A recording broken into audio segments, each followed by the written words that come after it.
Bom dia, quarta-feira, 2 de agosto, e a gente inicia mais um TV Mar News aqui para vocês, trazendo as principais informações do dia, sempre para o finalzinho aqui da tua manhã. E quando a gente fala em informação, a gente lembra da Gazeta de Alagoas. Vamos então acessar esse tradicional jornal aqui do nosso estado, agora de maneira online. Acesse aí www.gazetadealagoas.com.br. A gente abre aqui e abre também na tua tela. Olha, mesmo com chuvas, a ocupação hoteleira chegou a 60% no estado. Governo de Alagoas lança programa e projeta investimento de 10 bilhões em água e esgoto aqui para o nosso estado. Que bacana, né? Supremo invalida a legítima defesa da honra em casos de feminicídio. Mais uma vitória para as mulheres. Alagoas tem segundo gás de cozinha mais barato do país. CRB faz 2-1 no Atlético do Goiás, no estádio Rei Pelé, pela Série B. E seleção feminina, né, pegou a Jamaica na manhã de hoje. Infelizmente, nós perdemos, fomos eliminadas, na realidade, da Copa. Olha, Lula diz que Lava Jato o fez perder confiança no Ministério Público Federal. Placas solares levam energia pela primeira vez a quilombolas e a gente traz já detalhes sobre isso também aqui no nosso estúdio, tá, gente? Filha tentou tirar 40 mil do pai com falso sequestro. Tem mais destaques também. A Assembleia Legislativa aprova em primeiro turno lei que institui política de ciência. Sessão em escola marca volta dos trabalhos na Câmara. E quase 27% das escolas públicas de Alagoas têm ensino em tempo integral. Folclore alagoanos, Alagoas, né, celebra Theo Brandão e promove bate-papo com a museóloga Carmen Lúcia. Esses são os destaques aqui, viu, gente, da Gazeta de Alagoas. Você pode acessar mais, então, saber mais detalhes sobre esses destaques que a gente leu agora para vocês, acessando gazetadealagoas.com.br, claro também, né, sendo assinante desse tradicional jornal aqui do nosso estado, tá bom, gente?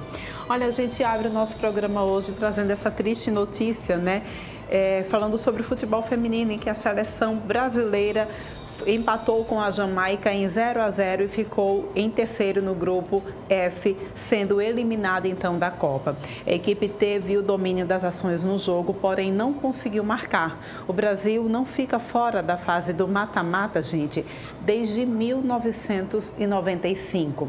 Mas, olha, eu vou dizer para vocês com todo respeito, a gente vê aí a imagem, né, da jogadora Marta, essa campeã do mundo, a melhor do mundo, que a gente já foi eleita tantas vezes já a melhor jogadora do mundo. E a gente sabe que o trabalho dessas meninas tem sido um trabalho fenomenal, né? Foi uma equipe muito nova, a gente tinha aí como veterana a Marta, a Tamires também, mas uma seleção ainda nova, uma seleção que estava indo pela primeira vez. A gente sabe que o psicológico conta muito. Eu tenho todo o respeito pela equipe brasileira feminina de futebol, pela história que elas carregam e pelas histórias que ainda vão carregar cada vez mais, né? Obrigada a todas elas por nos representarem, certo? Por abrir as portas para a gente dentro do futebol feminino, tantas através dessas mulheres, né? Através da Marta e de tantas outras mulheres que fazem parte da nossa seleção, é que hoje a gente pode ver as meninas sonharem também em serem jogadoras de futebol. E por que não, né? Olha só, gente. A gente agora traz detalhes para vocês. A Assembleia Legislativa do Estado tem um novo procurador-geral, o advogado Luiz de Albuquerque Medeiros Neto. Natural de Maceió, Luiz tem 37 anos, é formado em Direito e inscrito na UAB de Alagoas desde 2008. Possui também mestrado em Direito Público pela Universidade Federal de Alagoas. Ele assume o cargo anteriormente ocupado por Charles Alves da Silva. A gente tem essas imagens, né, da posse do novo procurador da Assembleia Legislativa, tá bom? Olha, o Instituto Criminalística do Agreste, localizado na cidade de Arapiraca, completou um ano, tendo realizado nesse período mais de 500 atendimentos que abrangem também o Sertão e o Baixo São Francisco. Diretamente do local, o repórter Rogério Nascimento traz para a gente mais detalhes. Instituto de Criminalística Cidade de Arapiraca, completando um ano. Atendimentos à Sociedade do Agreste e também Baixo São Francisco e Sertão de Alagoas. Um órgão que chegou aqui no Agreste, uma reivindicação atendida pelo governo do estado e autoridades políticas aqui do Agreste. Um anseio da população de Arapiraca que foi atendida há um ano. e o trabalho da Polícia Científica vem acontecendo aqui em Arapiraca, trazendo mais dignidade ao arapiraquense, à população do Agreste. A Polícia Científica, o Instituto Criminalístico, não atende só aqui o Agreste, mas também é responsável pelo Sertão e o Baixo São Francisco. Mas quem vai falar melhor sobre isso é o perito criminal, o Edson Ferreira. Edson, bom dia. Um momento importante, um ano de atendimentos aqui, já são 556 atendimentos. Qual a importância desses atendimentos aqui para o Agreste? A gente completa um ano de efetividade do Instituto de Criminalística em Arapiraca, isso que era um grande anseio da sociedade local, prestando dessa forma um serviço mais ágil e mais célere no que diz respeito ao atendimento a locais de crime, no que se refere ao atendimento a locais de acidente de trânsito também.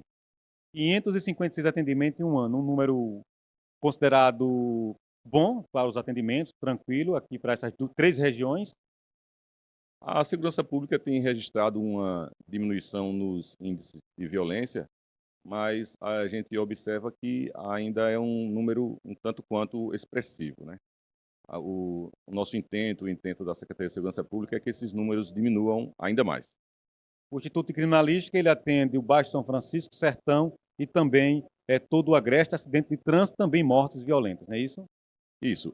Além das mortes intencionais, das mortes dolosas contra a vida, né, os crimes de assassinato, a gente atende aos acidentes de trânsito com vítimas fatais e também, quando possível, a gente atende aos crimes contra o patrimônio. Edson, muito obrigado pelo tempo que nos atender aqui no Instituto Criminalista, que fica aqui na cidade de Arapiraca, entre os bairros Baixão e também Zélia Barbosa, a sede aqui do Instituto Criminalística, muito importante para a sociedade, não só aqui de Arapiraca, mas também todo o Baixo São Francisco e Sertão de Alagoas. Aqui de Arapiraca, Rogério Nascimento. E olha só, gente, com o tema Apoia a Amamentação, faça a diferença para mães e pais que trabalham, a campanha Agosto Dourado 2023 vai discutir a importância de incentivar a amamentação mesmo depois que a mãe volta à sua rotina de trabalho. Fernando Palmeira esteve na maternidade Escola Santa Mônica e traz para a gente todos os detalhes sobre esse líquido, né, que vale muito mais que ouro para mães e bebês. Vamos conferir agora. O agosto chegou dourado e com um foco todo especial na amamentação. Se conscientize da importância da alimentação que dá vida nos primeiros dias do nascimento. A amamentação, campanha da Santa Mônica, onde tem o Banco de Leite. E é com a coordenadora do Banco de Leite da Santa Mônica, Andréa Pinheiro, que a gente conversa agora. Importante campanha nesse mês de agosto, Agosto Dourado, amamentação e trabalho. Isso, a gente esse ano, a Semana Mundial, né, traz como foco como manter a amamentação na volta ao trabalho. Então, para a população, para os profissionais, a sociedade, apoiar as mulheres, os pais que estão voltando da licença maternidade, já que a preconização é que o bebê ele seja amamentado até os 6 meses, exclusivo com o da mãe, mas que essa amamentação seja estendida. Então, como garantir que esse bebê receba esse alimento na volta ao trabalho? A Organização Mundial de Saúde elegeu o mês de agosto para fazer a diferença, Agosto Dourado, e para exatamente simbolizar essa luta e incentivo à amamentação materna. Qual a importância para a saúde do recém-nascido a amamentação? Bom, a gente já sabe, né, que o leite materno, além de ser um alimento, ele é um fator primordial para o desenvolvimento pleno do bebê. Os bebês que estão internados nas UTIs, eles necessitam primordialmente desse leite. Os bebês que estão em casa, com as mães saudáveis, que estão amamentando, sobre livre demanda, sem nenhuma intercorrência. E as mães que têm excesso de leite, elas podem ajudar, né? Então, este ano a campanha traz esse foco para a gente apoiar a mulher nessa volta ao trabalho e ela consiga alimentar o bebê dela e, se possível, também alimentar outros bebês que estão internados. Qual o período mínimo que se pode imaginar para se garantir a saúde do recém-nascido? Olha, o que a gente sabe é o que o bebê receber de leite materno, ele vai ser beneficiado. É lógico que 6 meses pleno, só com leite materno, a alimentação, a gente vai garantir que ele atinja nesse período de 6 meses todo o seu pleno desenvolvimento. Mas existem mães que, infelizmente, elas não conseguem por um motivo ou outro. Mas se ela conseguir ter um apoio, um dia que ela amamente, uma mamada já vai valer a pena. A exemplo do Hemoal, o leite materno é importante aqui na Santa Mônica, e vez por outra a gente estava acompanhando e até fazendo campanha para os estoques do leite materno aqui na Santa Mônica. Como estão os estoques de leite materno aqui no Banco do Leite da Santa Mônica? Olha, a gente sempre tem um estoque mais baixo do que a nossa demanda, não é? A gente tem um número grande de leitos de UTI, os nossos bebês aqui são bebês críticos, a gente estamos recebendo atualmente, né, a maioria dos bebês que precisam de procedimento cirúrgico do nosso estado, então a gente precisa realmente garantir que eles recebam. O nosso estoque em relação a essa demanda ainda não está o ideal, mas a gente espera, como todo ano, que durante a campanha a gente possa aumentar e manter ainda por mais tempo. Inserida aí no mês de agosto, Agosto Dourado, que é a Semana Mundial do Aleitamento Materno, como é que estamos aí na programação específica aqui na Santa Mônica? Bom, a gente fez uma programação para esta semana, né, e durante todo o mês. Hoje a gente vai estar focando nas mães, então a gente tem uma ação com a nutricionista que vai falar justamente dessa questão da alimentação materna, de quando ela voltar ao trabalho, como se dá esse tipo de aleitamento. Amanhã a gente vai estar falando sobre as salas de apoio à mulher trabalhadora que amamenta e o método canguru, que é justamente o método que vai acolher o bebê recém-nascido prematuro, desde o seu internamento na UTI até a sua alta. Na sexta-feira, a gente vai estar aqui com um grupo da OAB, falando justamente sobre os direitos trabalhistas para as mães. A gente precisa orientar, esclarecer as dúvidas, tanto dos profissionais como das mães. Na segunda-feira, a gente vai estar fazendo um trabalho voltado para os pediatras e os profissionais da saúde. E a gente encerra a semana na segunda, mas o mês a gente ainda vai continuar trabalhando. André, diante da importância dessa semana, desse Agosto Dourado, vamos convidar mais uma vez a todos a essa conscientização, essa participação, especialmente as mães, as mamães, as lactantes. Bom, então eu quero fazer um convite, né, para todos da sociedade como um todo, mas especialmente para aquelas mães e pais que estão passando por esse processo de amamentação, que estão em dúvidas, que precisam de algum esclarecimento, de alguma ajuda. O Banco de Leite aqui da maternidade, ele funciona 24 horas e a gente tem uma equipe pronta para ajudar.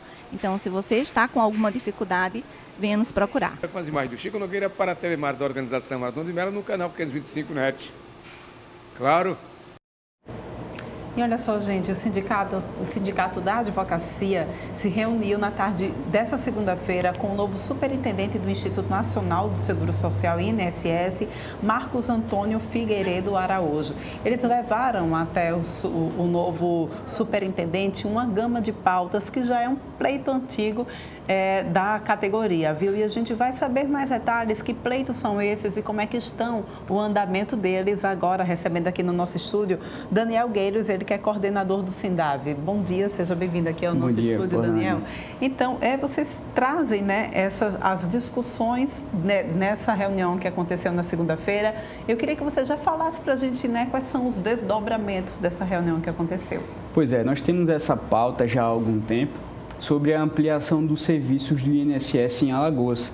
Somos uma das poucas capitais que não tem uma agência do INSS aberta no centro da cidade. Então, essa descentralização de agências acaba atrapalhando o fornecimento desses serviços que são essenciais.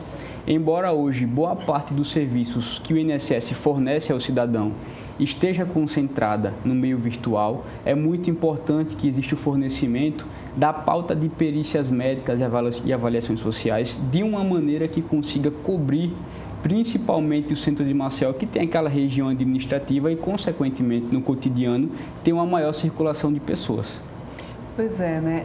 Isso agilizaria a atividade do advogado que lida exatamente com essa questão da Previdência? Com certeza. Então, o Sindave, o Sindicato da Advocacia, ele vem trazendo essa pauta justamente porque, na defesa da sociedade e da classe também da advocacia, tenta aperfeiçoar esse fornecimento de serviço para que seja viabilizado esse trabalho. Se nós, da advocacia, tivermos uma ampliação nesse rol de serviços e nas agendas de perícia, nós conseguiremos agilizar e muito a conclusão dos processos administrativos. Sabemos que houve recentemente uma medida do governo federal para agilizar essas filas, né? Reduzir as filas do INSS, mas é necessário, e isso passa por um procedimento de criação de vagas, de realização do concurso público, é necessário haver o aumento do número de servidores e a abertura de novas agências.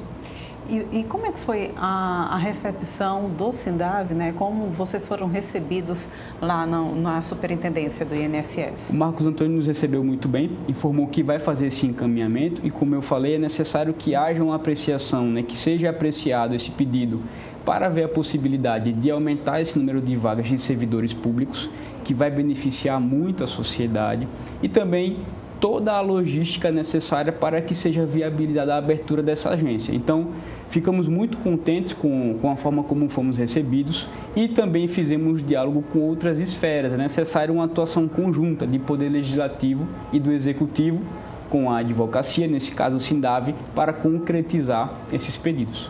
Há algum tempo a gente já tinha essa agência no centro, mas infelizmente por questões estruturais a gente não tem mais, né? Onde funcionam agora essas agências? Elas ficaram uma em cada local? Como é que está a tua situação agora? Pois é, tem esse detalhe também, porque tínhamos agência no centro, foi fechada há alguns anos. Ela hoje fica na região do Canaã, na parte alta da cidade, e outras 2 agências funcionam na parte baixa, próximo à Dona Constância e à Avenida Almirante Álvaro Calheiros. Então, veja que as 3 agências hoje ficam relativamente distantes do centro da cidade. Então, o ideal, na verdade, seria a abertura de mais uma agência, para poder viabilizar esse aumento do número de perícias e de atendimentos presenciais. Qual é a atual situação que a gente tem agora? Quanto tempo a gente leva de morosidade mesmo, né? Qual o tempo que a gente leva para resolver, por exemplo, uma questão de perícia? A perícia médica, ela estava com agendamento previsto para o início do ano que vem. Nossa. Nós tivemos no final do mês passado, julho, a edição de uma medida provisória que estruturou uma forma de trabalho para agilizar esses atendimentos e atualmente há a possibilidade de agendamento ainda para dezembro. Mas de toda forma, quando uma pessoa se afasta do trabalho para receber um benefício, ela não está exercendo nenhuma atividade remunerada porque ela não pode e, consequentemente, ela não recebe salário. Precisa aguardar a perícia, que acontece com 3, 4 meses de atraso, e não há garantia de que ela vai ser aprovada e receber o benefício previdenciário. Pois é, né, gente? Imagina só você de repente ficar 3, 4 meses sem nenhum tipo de remuneração, né? Acontecendo dessa forma, Daniel, se for aprovado, essa pessoa ela pode receber retroativo? Pode receber, mas também não é uma garantia. Para que exista a garantia de recebimento dos retroativos, o cidadão precisa comprovar perante a perícia médica, então tem que haver um consenso nos entendimentos, que essa incapacidade existiu durante todo o período. Mas, com a autonomia técnica, o perito pode concluir que a perícia surgiu depois. E aí vai haver a concessão proporcional desse benefício. Quais foram os outros pleitos, então? O que é que dizia a pauta que vocês levaram para a superintendência? Além da abertura de agência e do número de servidores que precisa ser aumentado, sempre reforçamos a necessidade de agilidade na conclusão desses processos. Hoje eles tramitam de forma descentralizada, então a gente faz um requerimento em Alagoas, o processo não será necessariamente distribuído para um servidor em Alagoas. Então, essa reestruturação para agilizar essa conclusão dos processos administrativos precisa ser feita de maneira nacional. De maneira nacional. Isso atrasa? Atrasa bastante. Na verdade, isso veio com o objetivo de aperfeiçoar, mas não resolveu o problema. O INSS continua com uma fila muito grande de processos pendentes de conclusão. Há quanto tempo a gente já está nesse sistema? Há pelo menos 4 anos que a gente teve essa mudança de sistemática e há pelo menos 2 anos o INSS vem descumprindo de maneira recorrente o prazo legal para concluir esse processo.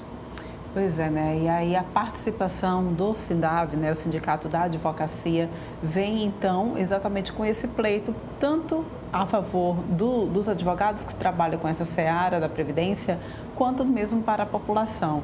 Eu queria que você pudesse conversar com a gente quais foram as outras atuações que o SINDAV também esteve sempre presente a favor da sociedade. Perfeito. O SINDAV ele tem essa atuação coletiva, né? Um sindicato, então, tem esse papel, essa função social de promover o interesse coletivo e também tem atuações na esfera estadual junto com outras justiças, justiça estadual, por exemplo, e buscando a celeridade na liberação de alvarás, a garantia de atendimento à advocacia, a atuação na preservação do interesse coletivo, inclusive nos casos de crimes ambientais, no caso Pinheiro. Então, o sindicato, ele como entidade de classe, ele vem buscar essa conjugação dos interesses da advocacia, da classe, caminhando junto com a sociedade.